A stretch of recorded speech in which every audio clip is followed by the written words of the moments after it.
A new neighbor moved in across the street. Everyone says the house has been empty for years. I noticed the moving truck on a Tuesday morning in late September. It was one of those massive 18-wheelers with reliable moving and storage painted on the side, parked directly across from my kitchen window. Men in blue uniforms carried furniture and boxes into 847 Birchwood Drive, the old Morrison place that had been sitting empty since I moved to this neighborhood 5 years ago. The house itself was a beautiful Victorian, painted pale yellow with white trim, but it had always looked neglected. Overgrown yard, peeling paint, broken shutters hanging at odd angles. I'd asked about it when I first moved in, curious about the prime real estate sitting vacant. "Oh, that old place," my neighbor Janet had said with a dismissive wave. "Been empty for decades. The Morrison family died in a car accident back in the 80s. Nobody's been able to sell it since. But now someone was definitely moving in." I watched through my kitchen window as the movers carried in a beautiful antique piano, several bookcases, and what looked like expensive furniture.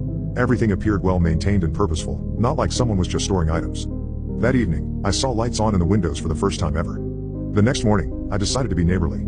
I baked a batch of chocolate chip cookies and walked across the street, planning to introduce myself to whoever had bought the place. Up close, the house looked completely different.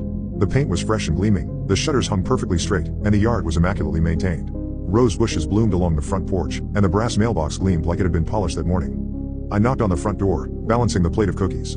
After a moment, the door opened to reveal a woman in her 60s with silver hair pulled back in an elegant bun. She wore a floral dress that looked vintage but well preserved. "Hello," she said with a warm smile. "You must be from across the street. I'm Eleanor Morrison." "Morrison?" I repeated, confused. "I thought the Morrison family." "Oh, you must have heard about my brother's family." "Yes, that was a terrible tragedy. But I'm back now to take care of the family home." She accepted the cookies graciously. "How thoughtful of you. Would you like to come in for tea?" The interior was stunning. Hardwood floors gleamed, antique furniture arranged perfectly, family photos covering the mantelpiece. Everything felt lived in and loved, not like a house that had been empty for 40 years. "How long have you been back?" I asked, settling into a velvet armchair. "Oh, just got settled yesterday. It's taken me some time to arrange things properly." Eleanor bustled around the kitchen, preparing tea in a delicate china set. "I've been away for so long, traveling mostly. But there's nothing quite like coming home." We chatted for nearly an hour. Eleanor was charming, well-educated, and full of stories about the neighborhood's history.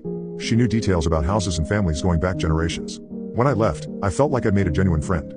That evening, I mentioned my visit to Janet when I saw her checking her mail. "You met who?" Janet looked at me strangely. "Eleanor Morrison. She moved into the old Morrison place yesterday."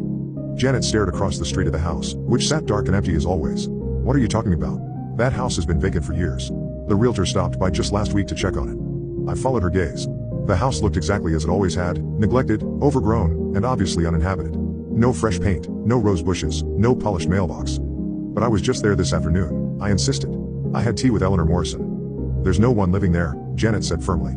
"And the Morrison family all died in 1983. Every last one of them." That night, I stood at my kitchen window staring at 847 Birchwood Drive.